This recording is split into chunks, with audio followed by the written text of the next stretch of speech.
translation of the Mahabharata into Persian, along with these exquisite paintings.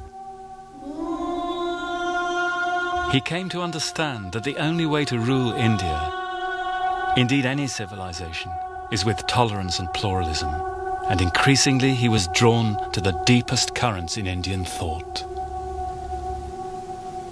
The most fascinating aspect of Akbar's career, and surely the one that's most relevant to us today, was his attempt to find a synthesis of all the religions in his empire.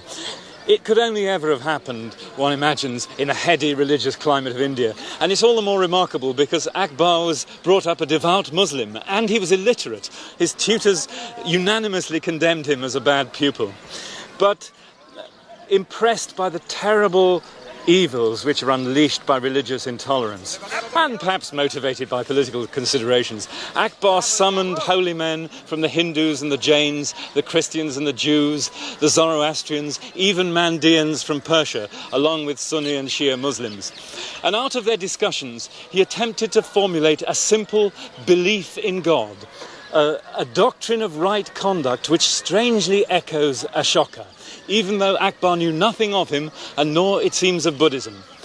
Akbar was even prepared to acknowledge the rightness of the case for vegetarianism, although as a good meat-eating Mughal, that was one aspect that he couldn't fulfill in his personal life. One of his friends at court said that Akbar had the one quality which makes a ruler truly great, namely the capacity to meet people of whatever rank or whatever religion with the same eye of favour. His tolerance would be remarkable even today, I think. But in the 16th century, Western Europe, for example, was torn apart by religious wars, with unspeakable cruelties being done to people in the name of God. Akbar's noble ideals were, of course, doomed to failure. But his insight into the Indian predicament was not lost on Pandit Nehru in the 1940s, nor on Mahatma Gandhi, who insisted that all religions are true. Here in Fatehpur Sikri, at the Gate of Victory, this great son of a great Muslim dynasty left us this epitaph. Jesus, peace be on him, said this: "The world is a bridge, cross it, but build no house upon it. The world endures for but an hour, spend it in devotion, the rest is unseen."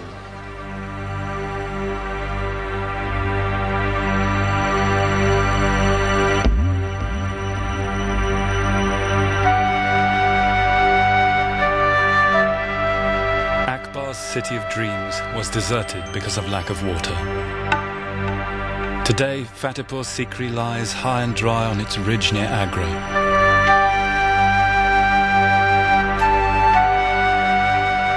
His empire had created a unified state, giving the same rights to Muslim and Hindu.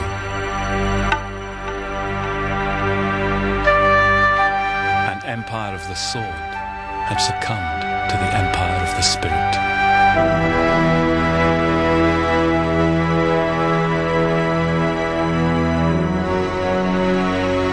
Now it has become clear to me, Akbar wrote, that in our troubled world, so full of contradictions, it cannot be wisdom to assert the unique truth of one faith over another.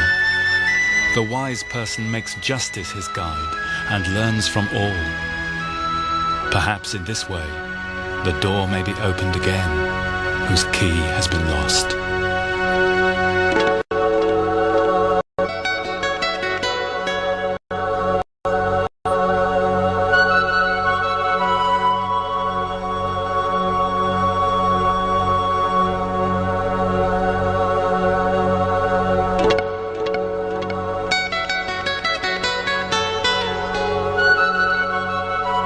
In the far south of India, a verdant and fecund land of temples, the Tamils escaped the full Muslim impact, and here the ancient Hindu vision of unity survived.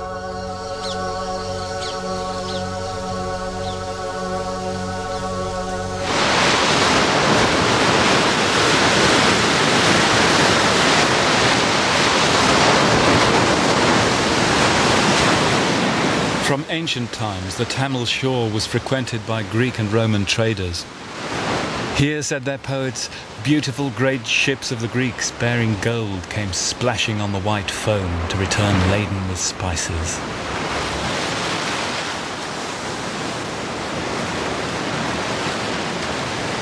And in their turn, the Tamils would later spread Hindu culture as far as Java and Cambodia.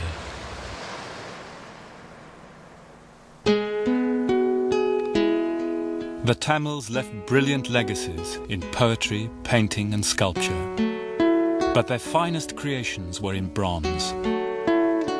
Among their masterpieces is this image of Shiva. The wild god of prehistory is here transformed by the Tamil sensibility into a sinuous and sensuous cowherd with a turban of snakes.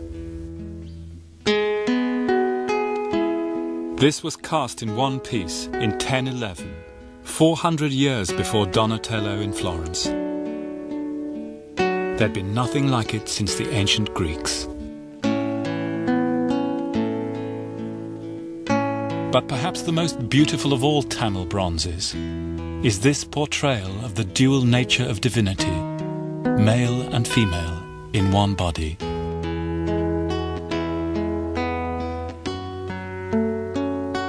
This is the soft girl, said the Tamil poet, his body the colour of sea coral, and hers the glow of fire, united in their essence.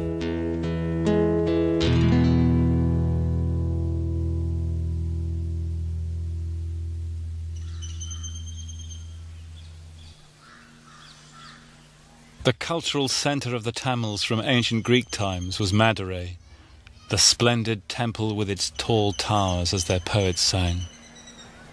The city where no temple stands, they thought, was no city, but a mere wilderness. And as if to prove their point, they created some of the most extraordinary religious buildings on the planet.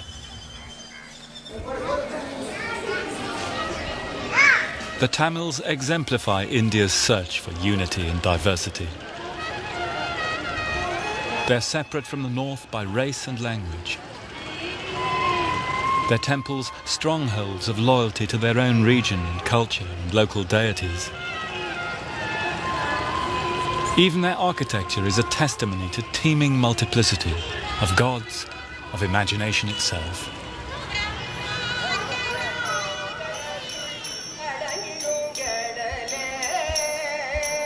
And yet, Tamil culture is united to Mother India through the search for the eternal Dharma, the law of human righteousness, and the universal vision of human existence, which the great tradition of India has always sought.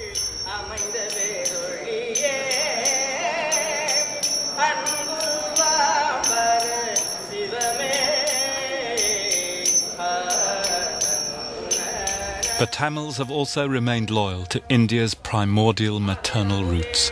The chief deity here in Madurai is the great goddess, the female principle in creation, long supplanted in the West by the male gods of monotheism.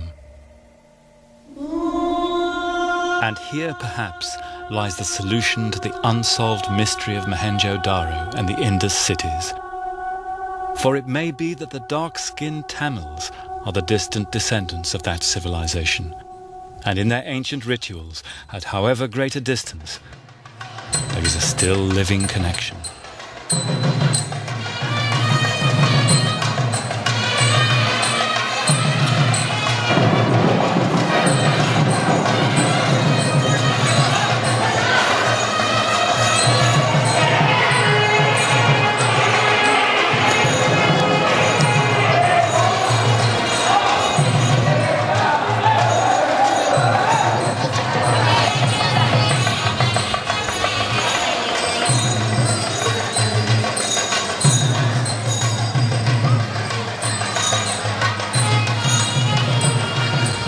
Once a year, the image of the goddess is taken to the banks of a sacred lake to celebrate her marriage to Shiva.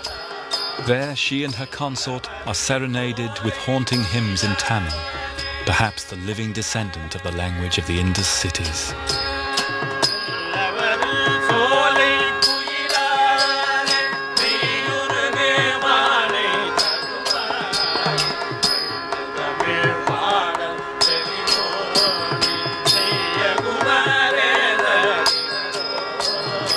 The great goddess, the Indians say, is the cause of all.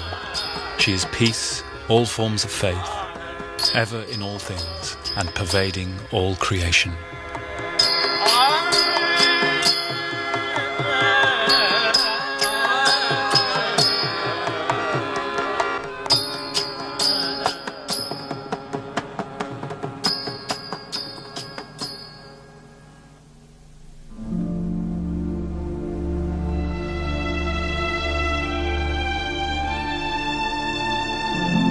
now the last and perhaps most fateful invasion of India took place. Soon she could be depicted as a naked black female, submissively offering her riches to Britannia.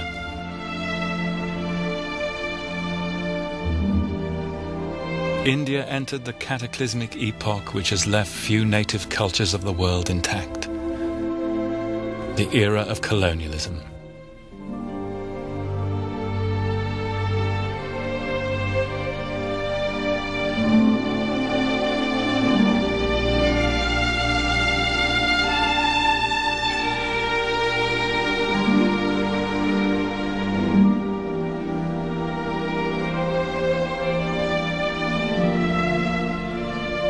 The natural resources of India were plundered. Her trees and animals, which Ashoka had protected 2,000 years before, were thoughtlessly consumed. The Indians, bearers of the world's oldest civilization, were treated like children by people who saw themselves as the superior race.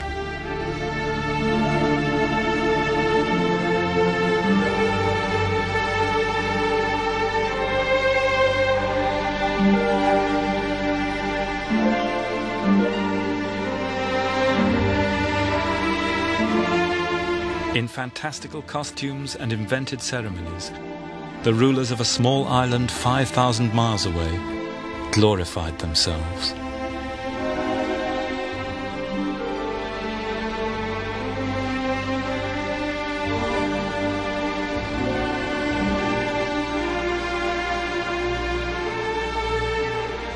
How easy it is to forget that there was an India before the British came, which is still there now they've gone.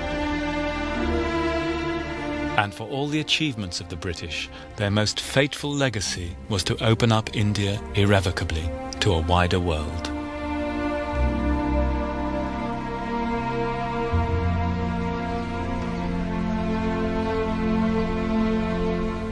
Our search has brought us back finally to Allahabad and to the family house of the Nehrus.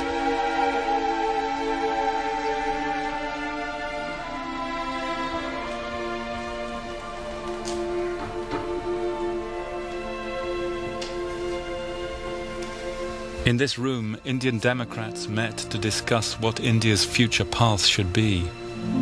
Their hopes and fears have been echoed time and again in our modern world. How far should the Western model be followed? Capitalism, democracy, Western science. How far can indigenous traditions work as the basis of a modern state? Nehru, the first Prime Minister, thought European models were the way forward and came to believe in a complete break with the ancient past.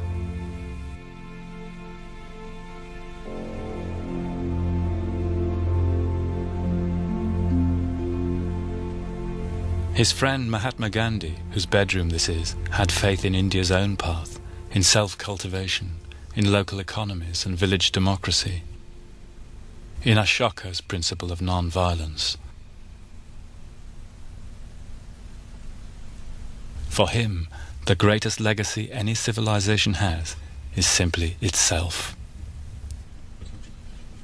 The modern state of India, conceived and argued over only half a century ago in this house, in fact rests on a great tradition extending back thousands of years with an amazing cultural continuity which has reasserted itself time and time again, and which brings the ideals of the Buddha and Ashoka and Akbar converging on this house like thought lines.